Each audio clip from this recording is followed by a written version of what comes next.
Welcome back to my channel Moumita's blog. এখন আমরা সবাই মিলে একটু ঘুরু ঘুরু করতে বেরোচ্ছি, তো চলো তোমাদেরকেও দেখাই কোথায় যাচ্ছি। এখন আমরা সবাই মিলে বেরিয়ে পড়েছি, দেখো একটু হাই করে দাও। High high. তো গাইস এতক্ষণ আমি চাপিয়ে নিয়ে আসলাম, এখন ও চাপাচ্ছে, খুব কষ্ট হয়েছে গাইস, তোমাদেরকে কি বলবো। তো চলো একেবারে সেখানে গিয়ে দেখো।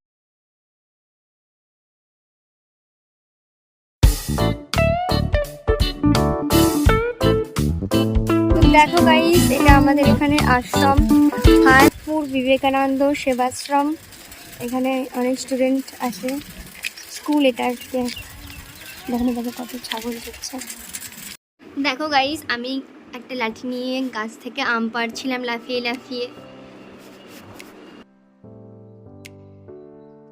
সত্যি আসলে গ্রামের দৃশ্য অসাধারণ হয়, অসম্ভব সুন্দর হয় গ্রাম।